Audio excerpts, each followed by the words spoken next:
Ya, jadi teman-teman bisa lihat perbedaannya ya. Ini sebelah kiri adalah peta untuk wilayah konsentrasi pertanian dengan metode door to door, dan yang sebelah kanan di sini adalah peta untuk wilayah non konsentrasi pertanian dengan metode pencacahan snowball. Hai, assalamualaikum warahmatullahi wabarakatuh. Selamat datang saya ucapkan di Usma Ulia Channel yang masih sama membahas tentang beragam aplikasi dan informasi. Apa kabar teman-teman semua? Semoga selalu dalam lindungan Allah Subhanahu wa taala. Amin amin ya robbal alamin.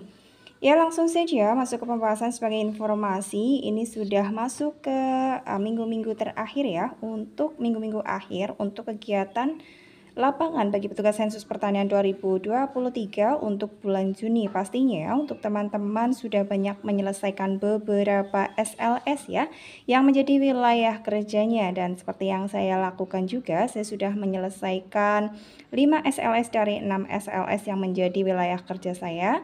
Dan di sini saya ingin berbagi informasi untuk tampilan peta hasil pendataan di lapangan untuk wilayah door to door atau wilayah konsentrasi pertanian dengan metode door to door dengan peta yang ada di wilayah non konsentrasi pertanian dengan metode snowball. Jadi pastikan teman-teman untuk simak video ini sampai selesai, jangan di skip agar tidak gagal paham, juga tidak ada informasi yang terlewatkan ya.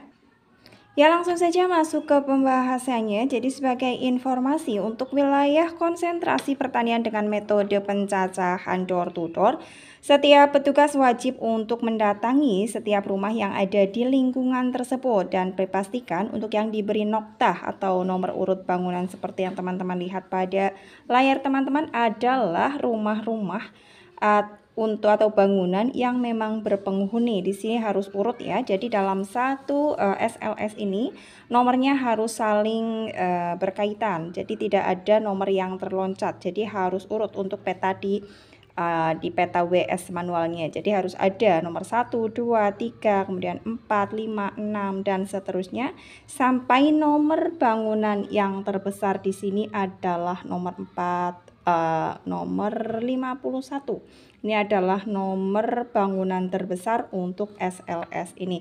Dan sebagai informasi untuk yang ada di aplikasi Wilkerstat nantinya itu hanya yang di tagging adalah yang merupakan rumah tangga pertanian saja. Jadi tampilan di aplikasi Wilkerstat nih teman-teman lihat untuk wilayah yang sama yang ada di tagging ini hanya 36 saja, 36 landmark, karena yang terdeteksi sebagai rumah tangga pertanian di SLS ini, di SLS yang saya cacah ini hanya 36 ruta tani saja.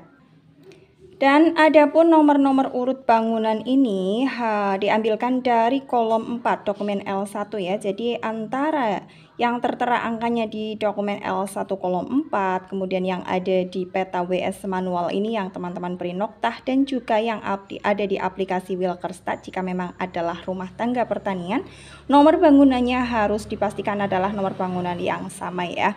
Dan selanjutnya sebagai perbandingan teman-teman, saya bawa untuk ini sebelah kanan adalah tampilan untuk peta wilayah non konsentrasi pertanian dengan metode pencacahan snowball ya. Teman-teman bisa lihat bedanya. Jadi untuk wilayah non konsentrasi pertanian dengan metode pencacahan snowball, teman-teman tidak perlu mendatangi bangunan yang ada di arah paling barat daya untuk SLS tersebut. Tetapi yang pertama kali teman-teman datangi atau kunjungi adalah nomor urut pertama yang ada di prelist atau dokumen L1 teman-teman. Jadi sebagai contohnya, ini adalah bangunan yang ke-1 yang saya kunjungi dan ada di prelist. Kemudian setelah saya mendata, ternyata untuk bangunan nomor 1 ini memang adalah rumah tangga pertanian, sehingga saya beri noktah di sini, saya beri nomor urut bangunannya ke-1, dan di dokumen L1 ini juga adalah nomor urut ke-1. Dan untuk yang sama saya lakukan tagging menggunakan aplikasi Wilkerstat, juga diberi nomor bangunan yang ke-1. Setelah selesai pendataan di bangunan ke-1 ini, kemudian saya bertanya kepada responden tersebut, bahwa mungkin ada keluarga lain yang memang teridentifikasi sebagai keluarga tani atau rumah tangga pertanian di wilayah tersebut. Saya tanyakan dan responden tersebut menjawab si A, katakanlah si A.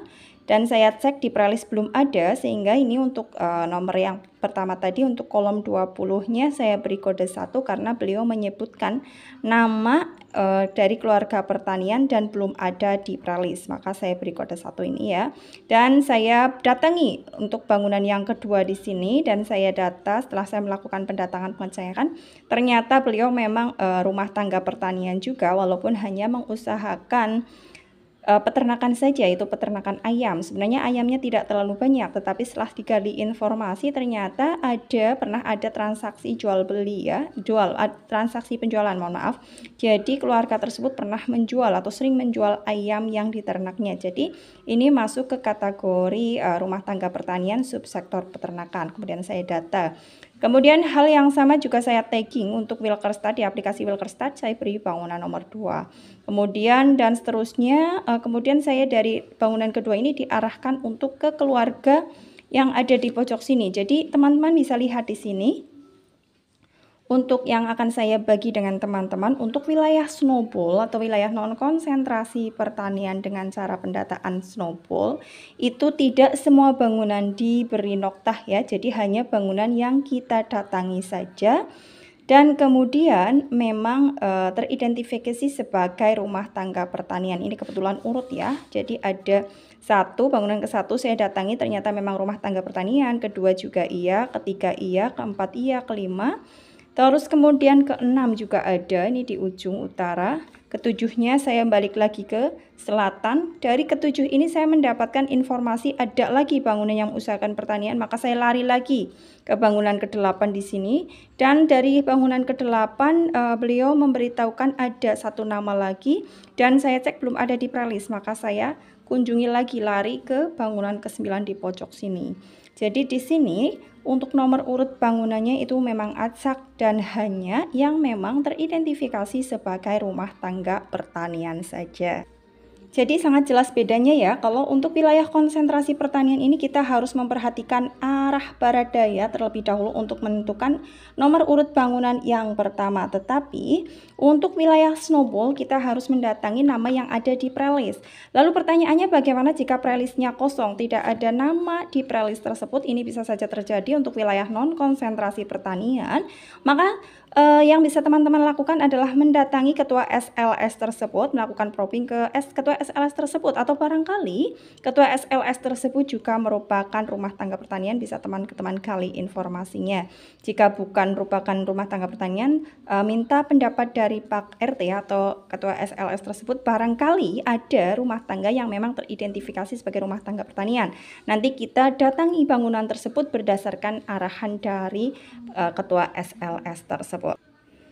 Ya, demikian yang dapat disampaikan untuk pembahasan kali ini. Semoga informasi ini bermanfaat dan menambahkan lagi pemahaman bagi teman-teman, bagi yang belum terlalu yakin, bagi ada yang barangkali ada yang masih bingung untuk penomoran bangunan wilayah konsentrasi dan non-konsentrasi pertanian. Salam sukses selalu tentunya untuk teman-teman dan akhir kata wassalamualaikum warahmatullahi wabarakatuh.